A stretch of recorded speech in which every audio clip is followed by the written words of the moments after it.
Oh, that's an interesting topic there. I like that. This is all your ideas. I just added to it, bro. No, no, I like that, dude. I haven't reviewed it in 2 weeks. These are just ideas, man. At the time, they don't come out of my mouth yet. Yeah, yeah, yeah. Let's all right. I'm gonna give her a start. All right. Machine men with machine minds and machine hearts. Yeah, yeah, yeah. I'll turn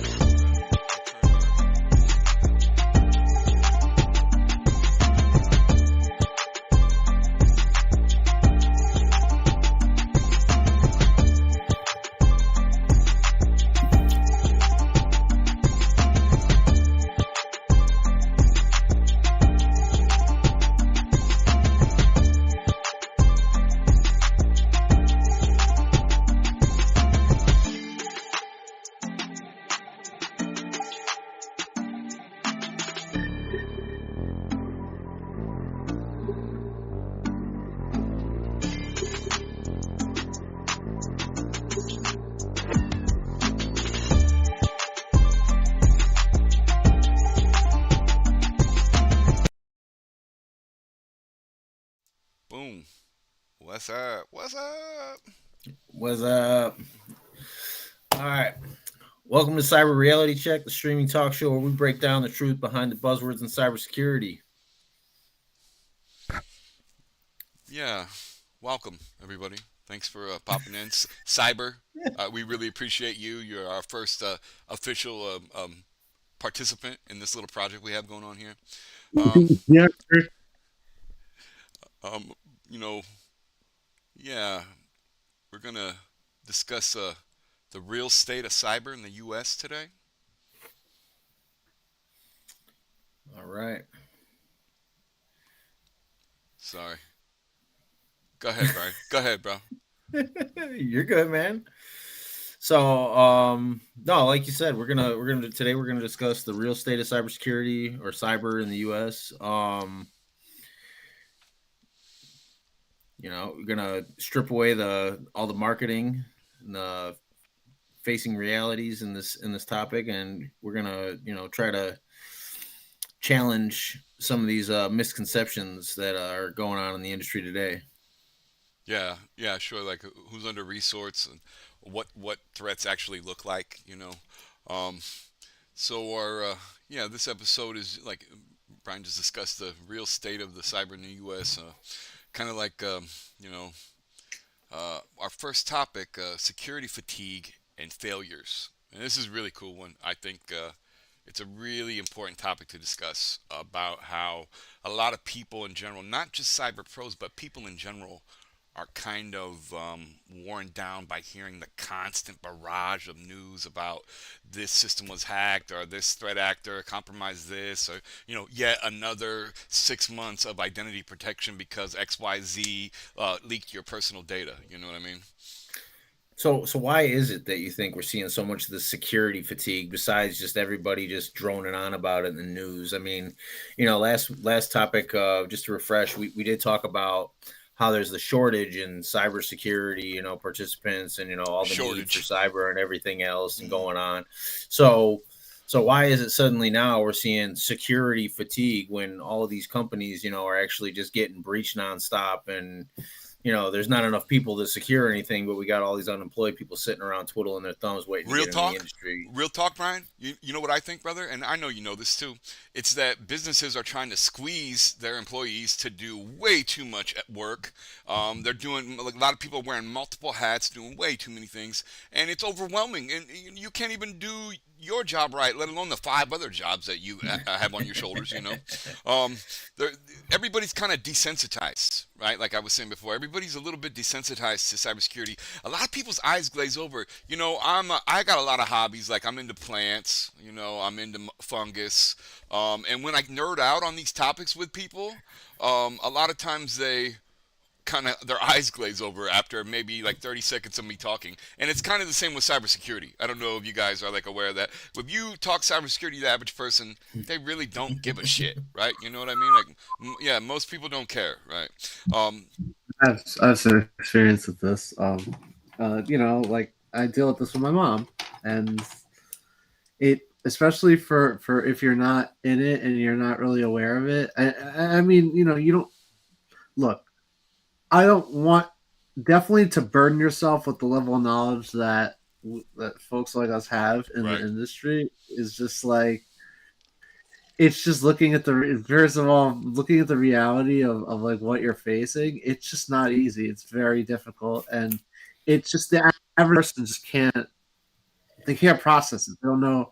They like you can throw out a bunch of terms. It's like something we're used to hearing, but if they haven't heard it, they're just they're just going to be confused and also scared, Yeah, they right? don't I have the mean, like, bandwidth, right? Most people don't even have the yeah, yeah. bandwidth, right? Yeah, 100%, And man. it's not like you want to discourage people from using the technology to the fullest, but also at the same time, you also don't want them to have a situation where you know they're obviously doing something that is just putting the org or whatever it is you're trying to defend at great risk, right? So it's you have to find a way to balance it, It's which a I think balancing act. it's something. 100%. Mm-hmm, Yeah, yeah.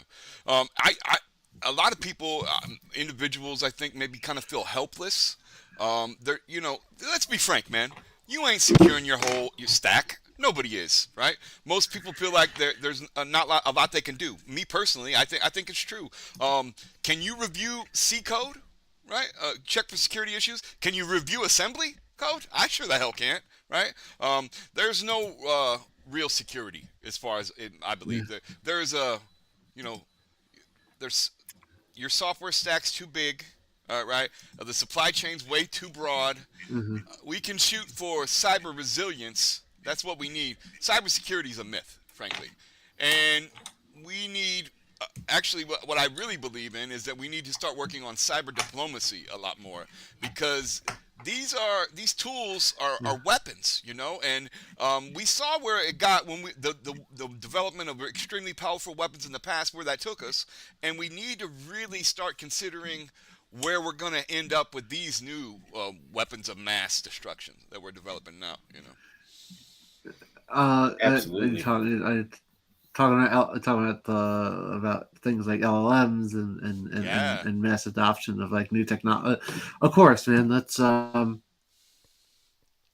that's always been the case, though. Is the thing, and I mean, I kind of wish that folks just took it a little bit more seriously. I think maybe we will reach a point where people might start to I do. realize that I do too. it's actually worth it. But until that point, you know, I mean, all we can do is just really just sit out here and try and advocate for It's what we see as a void that's just not being right. properly filled. Do you think it's going to take? I'm afraid that might take some really disastrous event before it starts being considered a little more important. You know, that's my fear, really. I hate that human Yeah, beings are like that. You know, we always have to like have like something really bad happen before we start talking about doing something about it. You know, that's the problem, I believe. You know. yeah. I mean, it's the thing is with technology is it's seen, especially when it comes to like data breaches, it's seen as an acceptable loss, which I mean, and Yeah, it just really shouldn't it's a, be in this day and it's a age. dollar I thing. feel like it's not even a dollar thing. I think it's just more like a lack of understanding thing, which is why things like just being able to just kind of let people know what the reality is so that they can understand for themselves and make those decisions, even if it's not necessarily, you know, at a deeply technical level, right? Because to be honest, most security stuff kind of boils down to more human issues, right? I think a lot of times, but on the high level stuff, the state actor stuff, no, not really, right? You know what well, I mean, frankly, you might be right about that, Cyber, because really, who writes the code, right? Humans, right? So no matter what flaws are in it, computers just follow directions, so you can never blame the technology, frankly. Brian, jump in on this, dog. Give me some feedback. So, so where I'm at on it is, you know, we're sitting here worried about all this going on, but I mean, what it really boils down to is we're seeing the common failures is, you know, whether it's not patching or not putting out the right playbooks for people to follow, you know, in their Yes, daily routines, right. Right. or misconfigurations. Otherwise, we got the lack of literally basic cyber hygiene. Like Mm-hmm. if you look at CMMC level 1 that's coming out, you're gonna have all these DoD participants. They literally just have to have basic cyber hygiene. They could be, some of them. These people are developing things such as latches for a cargo air AC-130 or something like that, all the way Yeah. to got level 3 CMMC. You're gonna be you know making chips for missiles and stuff like that. So I mean, it could it's I it's having the right I that right level of stuff set up, and then having things configured the way that you're supposed to. And like you're saying on here, we also talking about like SOPs and playbooks just for your normal position, your normal job. Being able to follow those and have personnel that are going to actually adhere to those things is a huge part. And like you're saying, it's a human flaw. If you can't have the right humans to do the right thing, then The training, right? The training, right? that's where we're at. I Implementation. mean, we Yeah. need to back everything up on these people. Education is critical, right? That's it. I think that's like a good place to like in this little segment. You got anything you want to add, Cyber?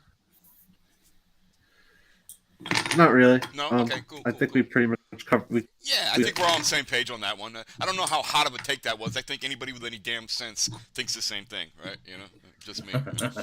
So the next segment we got we label this one "Who's really under attack?" Who's really under attack, right? Because you read the news now, man, like department stores, like so many different organizations are facing attack. It's not big tech companies necessarily or defense contractors. It's like everybody, right? Yep. So that goes all the way from schools K through 12, municipalities, higher education, Yeah. all the way and they're going after student data, learning materials, local government, like I said, municipalities, the disruption of services, dealing with just taking down systems just for the heck of it, so they can disrupt daily functions of daily Word. operations that need to occur. Pricks. There's also the small organizations such as small to medium-sized businesses and nonprofits that Yeah. lead to somewhat more devastating stuff, because these are people just trying to make a difference in the world or do their jobs. Right, Literally, just right. you could be a Napa oil change facility or something. Just I mean, I know no one's getting their oil change in Napa anymore. I don't think anymore. Is that even a thing? I don't know. Old timer. I don't think so anymore. But still, you know what I'm saying? Like it's attacking a Jiffy Lube to bring down their operations for the day. It's like, what are you doing, man? Come on, you're literally just affecting the small guy Or like who's small out there just trying to make right? trying to make a buck, like. Yeah. Or the doctor's office, dentist's office, stuff like that. Like you're affecting 100%. all the people that are literally close to heart to all of us. Let's go through this in order. What we got in here, like the schools, K through 12, higher education. They all experience it. You hear the stories all the time about their networks being compromised and locked down by ransomware.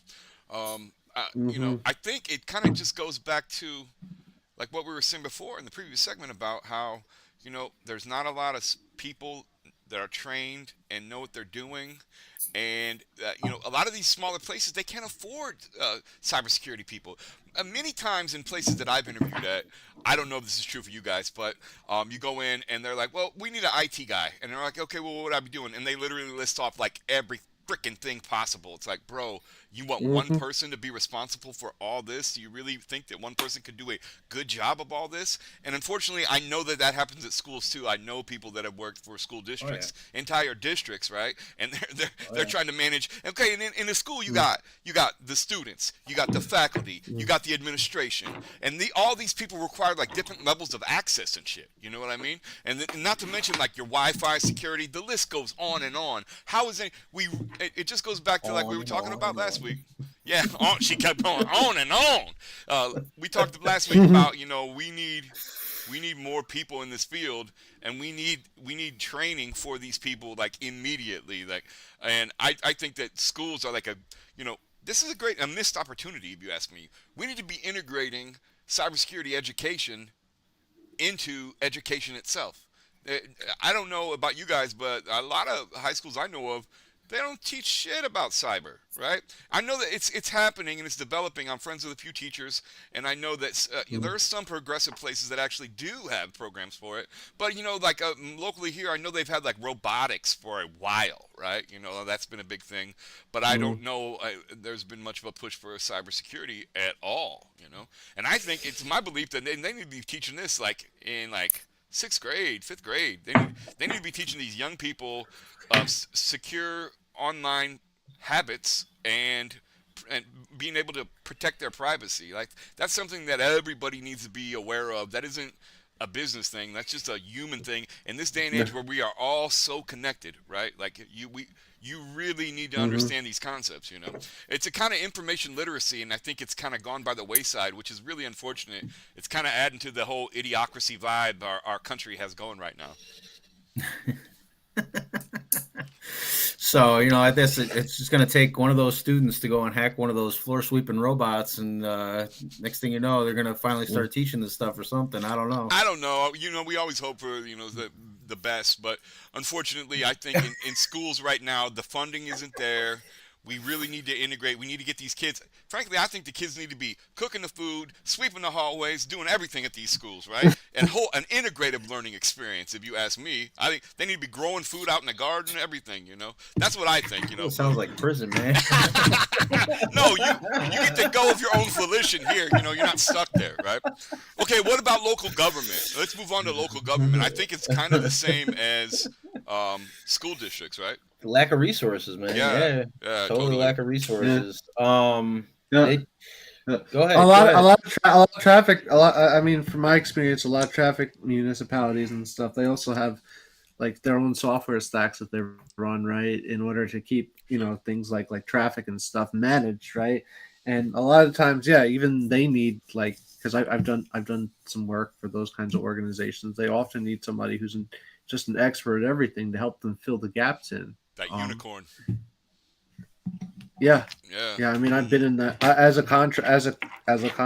I've been in that situation where like just sort of step in and just be like, okay, guys, what's the problem? And a lot of the times, I mean, it's like they have like general coverage, right? But if it's for like a specific service or something, like they may not know like the commands that need to be run or something like that. Which I don't Right. think it's really their fault. It's just like I don't know. It could also be that maybe just like it could just be a private versus government thing too, because like I have most of my experience with tech has been in the private sector. Not I've not really done much like direct work with the government unless it was like the government happened to be like or a government entity happened to be like a customer of mine, like Right. through like wherever it was I was working. Mm-hmm. So, would Sure. you think, Quixote? Would you think it'd be like possibly like a lack of training, like top down, handing down, passing the, the torch and stuff like that, or I is think it's that just a the nature. way? I mean, to be honest, I think it's just the nature of the field. Really, what I think we need to do is just make sure we let people know like what our value is. Like, what do we bring to the business? Sure. And I think that's always been just kind of a hard thing Preach. to quantify in regards to that. I mean, like I think like really understanding not only the tech but also how people use it generally, like Yeah. which is User accepting that there experience. are yeah, Yeah. is well, it's also just accepting that there's some things that even as a tech person, it's just not necessarily in your control, and it's just something you constantly have to deal with because you know that's just a lot of how the world is. A lot of people just are not going to have the knowledge about tech and security that you do, and you just sort of have to be the one there to really provide that, and then in turn, I mean, maybe just general education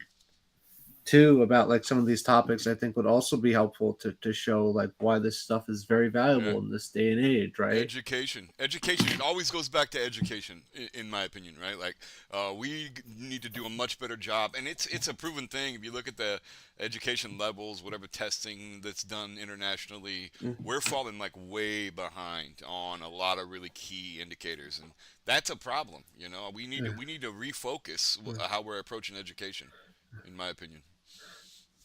I mean, I think we should definitely, instead of ham fisting technology, we should be definitely making it something where it's just more integrated into That's right.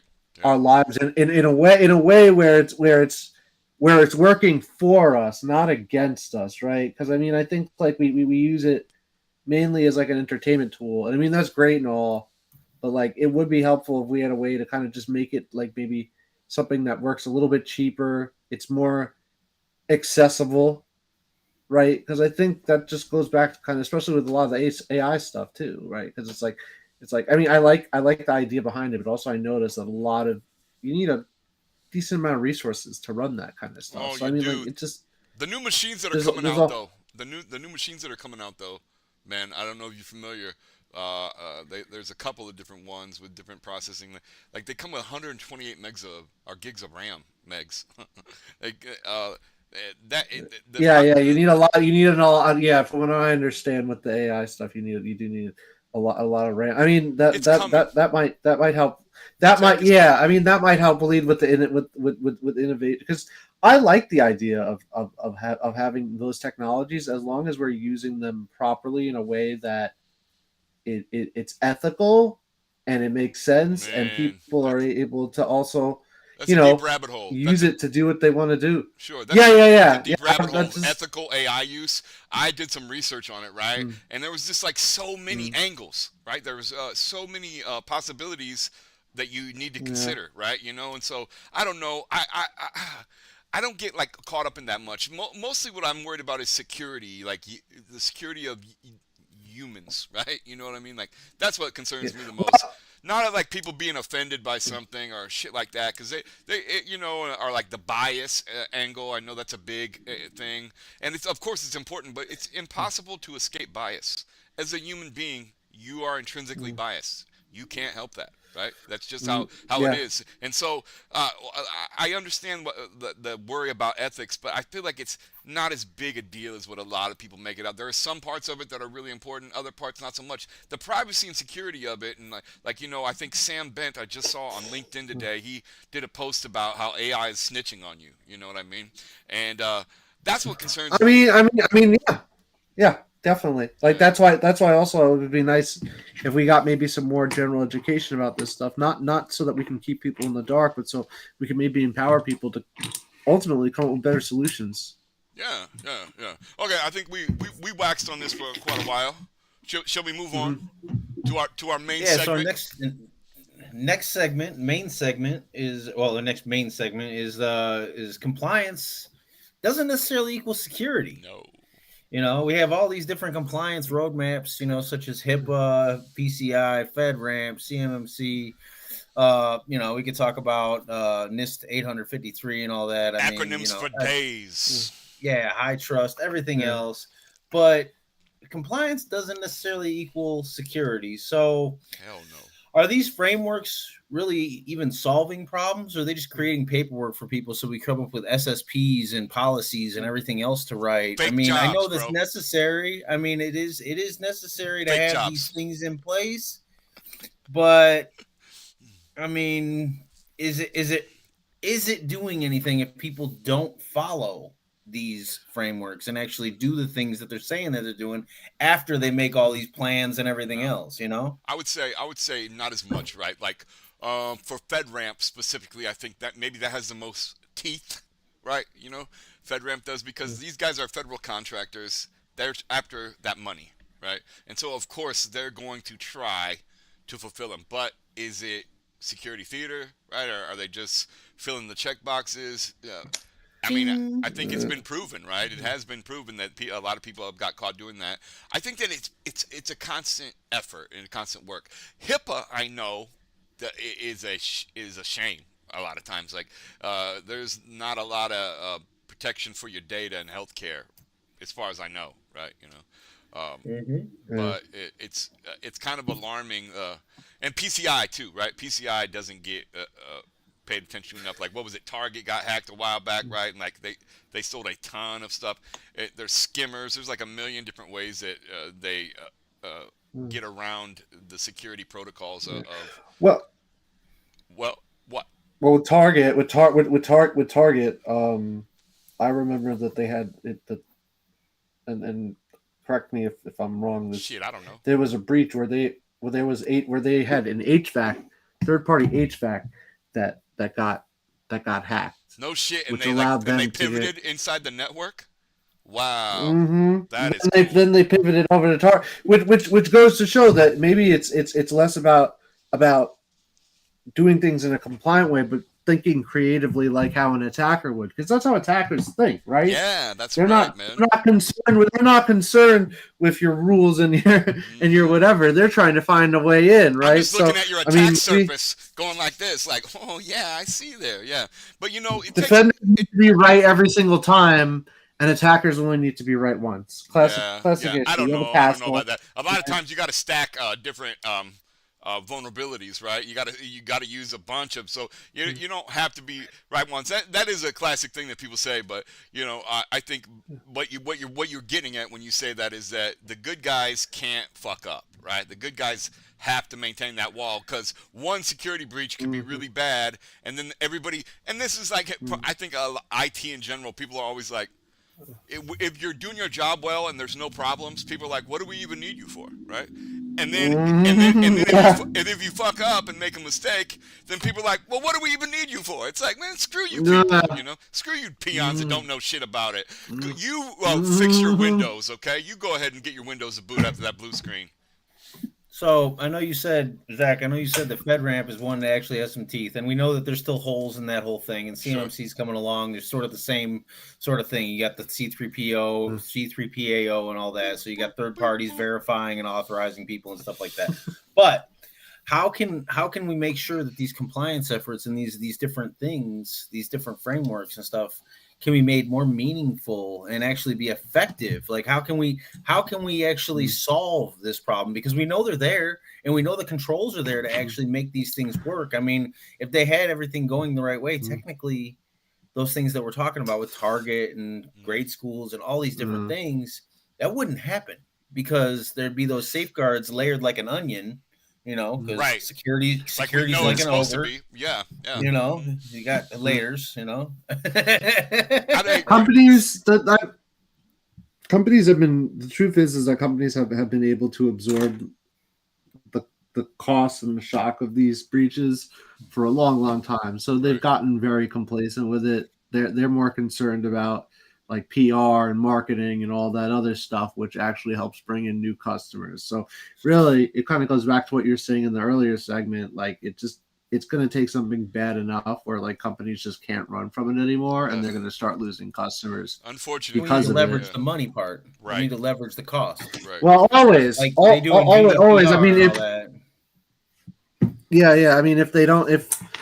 I mean, more than that, I just think like if companies just keep playing fast and loose with this stuff, then people are just going to go and find another solution, plain and simple. Hopefully, your customers may end up becoming your competitors, and it's like if the competitors can provide a better product for a fraction of the cost than what you can, then basic economics would be like, well, someone's going to go spend some money on something that's cheaper. It may not work as well as what you're getting, at a professional level. But I feel like for most people, it doesn't really even need to be. It just because most people don't even have anything. There's no like often like if you want to get a good solution or something, it takes a lot of time and understanding and stuff. You pay someone a ton of money to do it for you. Or I'll take it the other way, like, or somebody's going to build a better mousetrap and put your ass out of business, right?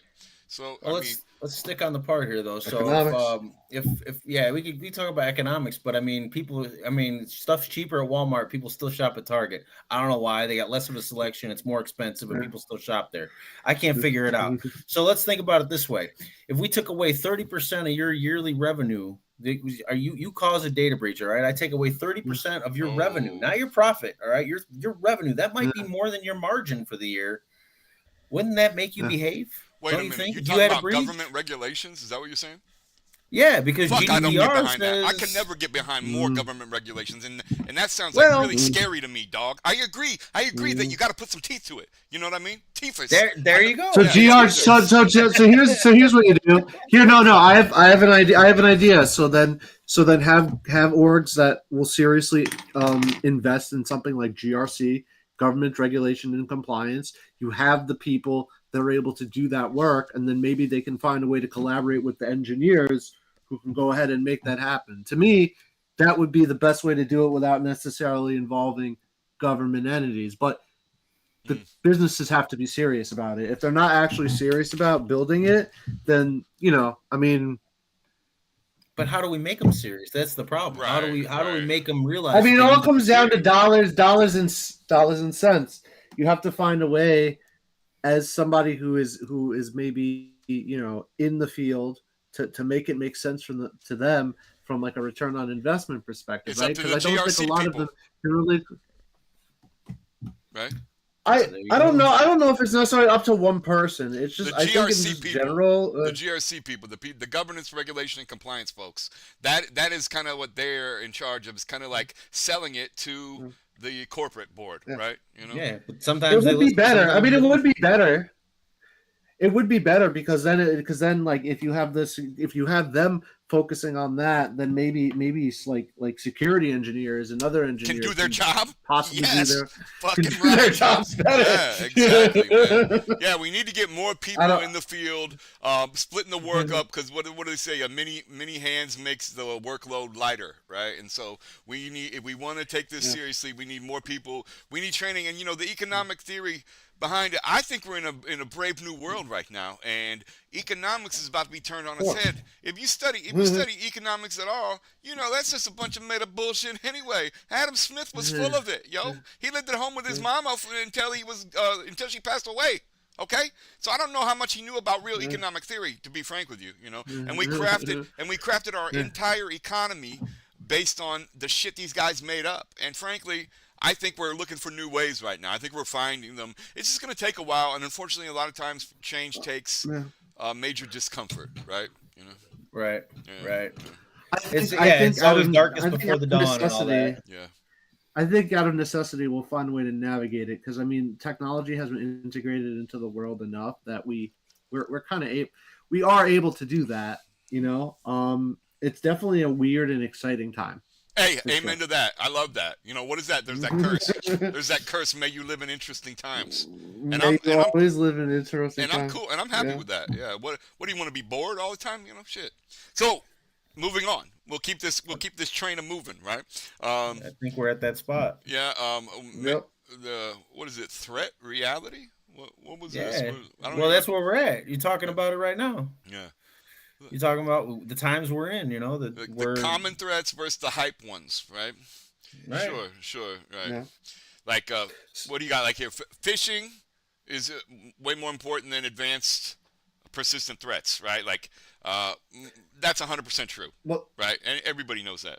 Yeah, is that you're not going to get targeted by Volt Typhoon or something, right? I don't know. Korea, man, they're on some bullshit. Korea does a lot of stuff. Volt Typhoon? No, aren't there? That's Chinese. Also, don't say that because Scattered Spider is I mean, I know they don't necessarily discriminate. Those dudes, they'll go after anybody. And a lot of their tactics are specifically designed around just very good spear phishing. They don't. The way into the way that they actually break in is by utilizing like heavy social engineering. They do tactics. They do social engineering like a mug. Yeah, I've heard some of their. Yeah. What didn't they? They were responsible for that thing out in Vegas during like DEF CON, correct? I'm not sure about that particular one. I believe they were. I believe I'm kind of more focused on their recent stuff. Yeah, so they had they had the MNP. Like I think it was like the MNP hack, co-op hack. A lot of that stuff seemed to be traced back to that group. To the was it that like they called the help desk or whatever? Yeah. Yeah, they called the help desk, and then from there, once they're able to, convince the help desk to give them certain information, they use that to drill further into the systems, and then eventually they deployed like ransomware. Sure. I always say, there's such a big fascination in the cyber industry with the con, the manipulation aspect. People love to discuss, their skills for social engineering, and I just think that's really cool because that's really old tech, right? That's old school. People have been doing that shit forever. In fact, some cat on the Simply Cyber Discord, he was talking about his work in AI security and about how they basically just use prompts, right, to manipulate the LLM. And he was likening it to just talking to people and getting to convince people of what you wanted them to do, right? So I don't Right. know. I think I'm just amazed with how important that aspect is. Being is that it's all these ones and zeros, all this code that we're working with, but when it comes down to it, you're really just dealing with people, manipulating people. And frankly, that's what cyber is. It's communications. What is communications? It's us chatting right here, talking. Communication. We're securing the channels of communication, right? So otherwise, they got Yeah. the Well, I mean, go there's ahead. also agentic stuff, though. There is agentic stuff that Man, I know. I've I been wouldn't playing say with fully rolled Manus. out yet, but yeah, no. I even was reading. There's like a you can even just like exploit like an MCP just using its own logic just to pull I like think I private saw that repo story data. too. I think I saw that story too, man. I love hearing about the newest stuff. Like many people don't even know what the what is it, the multi-context protocol, right? MCP. Many people don't even know what the hell that is yet, right? What is it? It just Anthropic just came out with it like last year, I think, like the end of 2024 or something like that. And it's really important and it's getting latched onto by a lot of people. Yeah, I think I just read this article earlier about OpenAI and about how they're like secretly working on some agentic shit that they're going to release later this year that's supposed to be a game changer. I know you guys have probably heard about like the personal AI that we're all going to have soon, right? And we were just discussing like the processing power and the RAM in these new machines is going to get bigger. And you're going to be able to run these at home. You're not going to have to worry about the privacy aspect as much. You know what I mean? And I don't. That's pretty exciting to me to have your own like what was oh boy in the Avengers, what was his Jarvis or whatever that he was talking to, his AI that he'd be talking to, you know what I mean? I Iron think Man guy, yeah, Iron Man, hell yeah, bro, that would be cool. It's shit to me, to have an yeah. AI that not like a Siri or some shit that didn't really think, something that was like a partner, right? That I think would be mind blowing, man, frankly. But let's move on to the next threat reality. We've got default passwords and weak credentials are more of a threat than nation-state malware. Brian, Right. thoughts, comments, nasty remarks? I was well, I mean, right now you still got people using password 123, whatever and all that. I mean, it's still out there. Oh, it is. It's not even a joke. And when we're talking about nation state malware, I mean, we don't really need to worry about nation state malware if we're not even worried about the basics. Right. So if we're not even going to practice basic cyber hygiene, then how are we going to worry about you ain't going to worry about getting attacked by an APT because I mean, it's already They're already in your network, baby. Yeah, they're blowing past your safeguards at that point. They're like, yo, we don't even care. This guy let us in. He gave us the keys. I'm pretty sure our entire network here in the United States is infested. That just happened. Yeah, that did just happen to one of the government entities too. Like it literally just happened. Someone was using. They found that a bunch of people are still using password 123 or pass and one or pass any of those combinations. Or literally the login. The password 1, is 2, the same 3, as the 4, login. 5. Like dude, it's ridiculous. So it's. I mean. We gotta move forward. That's the problem. Is I think a lot of us. I mean, we've emphasized how important these things are, and people want to stay in the past. But yeah, we got to use things like UB keys and pass keys, and not just 2FA but MFA with authenticators. MFA. Not just the your password manager in your browser that everyone uses because that's hackable too. Right. So I mean, we got to move forward, and that's I think as Quixote was saying in the other segment, it all has to do with momentum. and eventually we're going to get to that point where everyone's going to finally put on some rollerblades and rocket shoes and, start going. That's going to be it. So. They're not going to have a choice, because we're either that or they're going to get left behind, and they're going to get, that's going to be it. They're going to be, some people are going to be living in the Dust Bowl. Some people are going to be living in the fast lane. And that's going to just the way it's going to settle. I think. I don't really know how it's going to go much different than that, because we've got to move forward in order to move forward as a society, otherwise. Right. We must move forward in order to move forward. You sound like a politician there, bro. Right. You know what I'm saying? Like, but yeah, you're right. I think we keep going back to this about education, don't we? We keep going back to, like, people got to learn. You gonna learn today, all right? Okay. So let's move on to our little, like, hot takes segment where we talk shit about whatever. Cyber, you can jump in. You got anything you want to get off your chest? You'd be more than welcome to. Threat intel is useless if your firewall is off or it's not tuned properly. How about that? That's a hot take, right?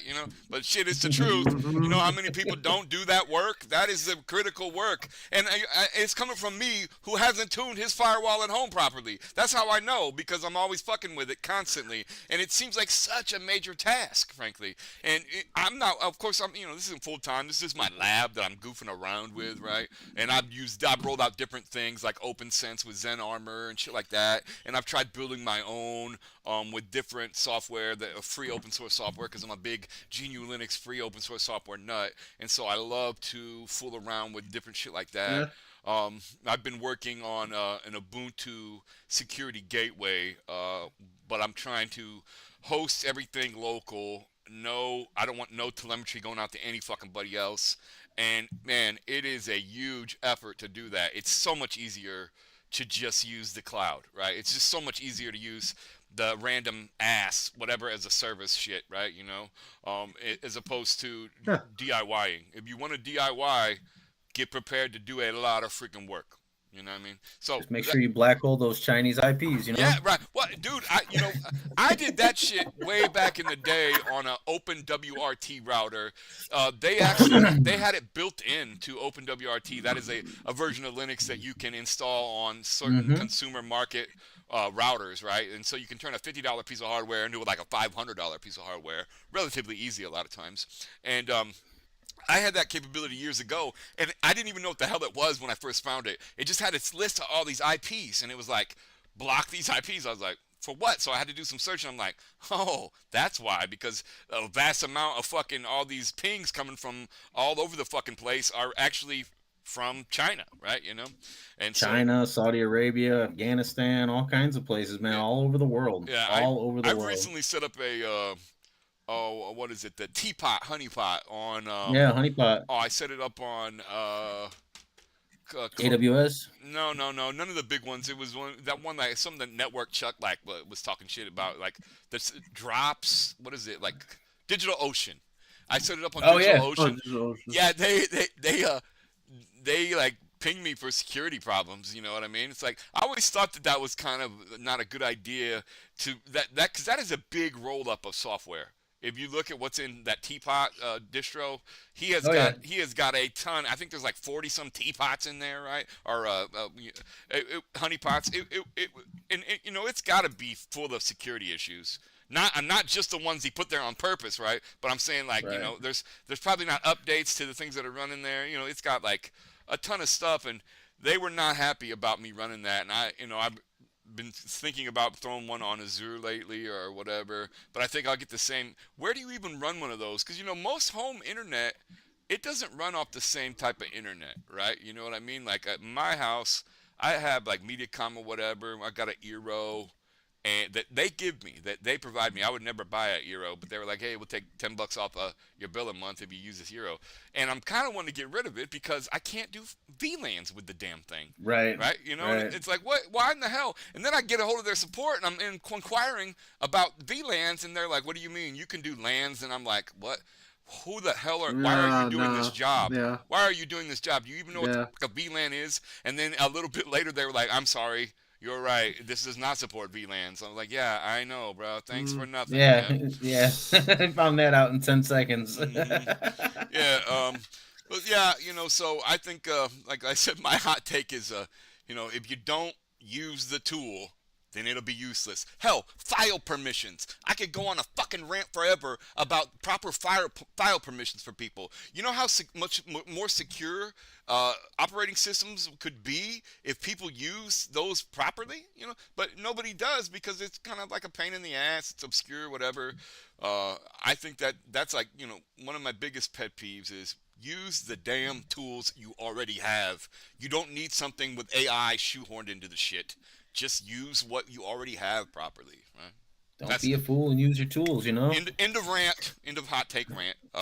All right, so then that brings me to my side here. Then we need most of these organizations to start practicing cyber resiliency or backups, not these buzzwords that everyone's going after, because without the ability to recover and or just shut down and recover, we're leaving all these people open. They want to sit there, they want to pay ransomware and stuff like that, even have the thought to do so. Right. And what happens when you pay ransomware? Does anybody know? You both know what happens when you pay ransomware, right?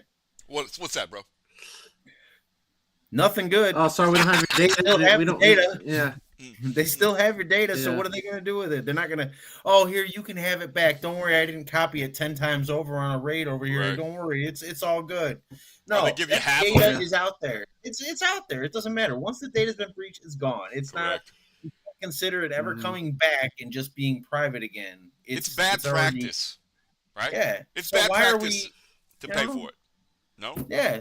Yeah, absolutely. So. Yeah. That's like paying the bully after he beats your ass going to school. Mm-hmm. Here you go, man. Here, stop beating me up. Next day, he's gonna beat you up again because he knows he's gonna get 50 more cents out of you. That's right. You gotta whoop his ass. You gotta make him feel it a bit, right? That's the thing, is that we need to have a little more resilience when it comes to, like you said, use backups. For the love of all things holy, please use backups in your business. You got to bring Jesse off the corner with you wearing his chain wallet, and he'll whoop that guy's ass there, and that'll be it. You don't have to worry about it no more. Yeah, you give him your 50 cents, a.k.a., these MSPs and stuff like that. That is security. That is the security in a nutshell right there. You get a bigger guy to take care of you, right? You pay him half of what the criminal was going to. The history of the mafia, right, in the United States, right, probably in Italy as well, is that they would go around to businesses and they were like, extort them. Yeah, they'd be like, man, all I'm going to charge you is like, such and such a week to make sure you're safe here. And the guy would be like, "Well, man, I'm safe. I don't have any problems. I'm safe." He was like, "Well, you got this beautiful window here in the front of your shop. It'd be a shame if somebody broke that shit. Just go ahead and pay us." I think America, we've actually like co-opted those techniques, right? Like the kindler, gentler machine gun hand, right? When we go in and be like, "Hey, please work with us. We want to pay you. We want to work with you. Just be cool with us. You don't want to feel the opposite end of this, And I think, unfortunately, that's what business in America is like as well today. Right? I know. More hot takes. Right. More hot takes and shit. We got them all coming at you. I know you guys, I'm a Linux nut, right? And so I use this new file system. I also love everything that starts with the letter Z. I got a fetish, some might say, whatever. And I use what's called the Z file system, or Z file system. And it is freaking amazeballs. You can do a little research on it and see, but it has like backups and shit built in. It has encryption built in. Really, really dope. And from what I've noticed, I don't get a lot of overhead from the encryption, right? Like in the past, when I would encrypt an entire drive, it was really kind of slow. With the ZFS, I don't really experience that as much. Some guy for a while back, he wrote an awesome article on LinkedIn about it. We hooked up. We're friends now. I can't remember who he was, but he literally was like, "Why aren't people using this? This is so." And so me, I gotta dig deep. That's how I got into Linux, is because I'll find my info online, and I found the guys that develop it for like some big corporation. I can't remember the guys that developed it. They like forked it to Open ZFS. ZFS, but blah blah blah, whatever. And I found their IRC chat, right? And I'm like, guys, what's up? So this fellow wrote this article. I want to get your input. What do you think? Is this true that we could be securing systems with this much easier and much better? And nerds, they got to argue about every fucking thing, and in the end, they tell you that you were right anyway, right? That's what I love about them. Is like, well, actually, and then they go on and on about their spiel. But then at the end, they're like, well, if you use it correctly and you do what you're supposed to, yes, it would be much more difficult for a threat actor to encrypt your entire network if you were using ZFS to remotely back up on a regular basis. Then you could just fucking erase everything, pull your backups in, and start anew. But unfortunately, I don't know, but a lot of businesses are using those techniques. All right. Well, we have any other questions? You have any questions, Quixote? You got anything else to throw in there? You got any man. What are your hot takes thoughts? yourself? What are your thoughts? So you're our newest favorite member of the Simply Cyber community, by the way. Bruh. I don't have really too many thoughts about it. I'm just You had plenty earlier. Me neither, dude. I don't have any thoughts. I'm dumb as hell myself. Frankly, you can ask my wife. What happened to the other guy? What happened to the other guy? He dropped out. Oh no, you can't see No, me. I'm here. Yeah. Yeah, we're. No. The other one was. Brian. I don't see him. He's still here. here. He's still here. Something happened. He's still here. Yeah, my shit says no network connection too for some reason. Unfortunately, I think we did good. We're about to wrap this bad boy up anyway, right? Yeah. So. All right. So there's definitely some hard truths there, but hopefully some actionable insights too. And how long in our next episode, we're definitely gonna talk about. Decide to do it. How like today? I'm sorry, Brian. How long what's up, Cyber? I said, how long have you been doing? We just this is just our second one. We did it like 2 weeks ago, But yeah. Okay, cool. Yeah, I mean, yeah. I kind of liked it. I mean, I wouldn't mind doing it like. Yeah, man. Hey, pop in. I will definitely invite you for the next one for sure, man. All right, cool. All right, cool. Tight. I'm gonna bounce then. All right, man. Peace. Thanks for inviting me. Yeah. That was cool. So like I was saying, there's some hard truths there, but hopefully some actionable insights for everyone too. Next time we air, we're going to be talking about how to actually start in the cybersecurity industry. It doesn't mean, what a lot of these people are telling you. We're not going to be keeping it false overly positive for you or anything like that. Toxic. No toxicity here. Yeah, we're getting toxic with you. We're old school toxic. We're not toxic positivity. We're just plain old toxic in this motherfucker. Okay. So yeah, to wrap. I hope you got value from this. I give a shit if you like, share, or click any buttons or anything like that. I mean, it's cool if you do. It's cool if you don't. What's up? I was just gonna say this has been Cyber Reality Check. You keep going, man. Yeah, the Cyber Reality Check. You can hit me up at Zmeth at grassrootscyber.club, or you can hit up B at grassroots.club, and drop any questions for future Q&A segments. We appreciate you. That's it. We'll see you next time. Thanks for tuning in.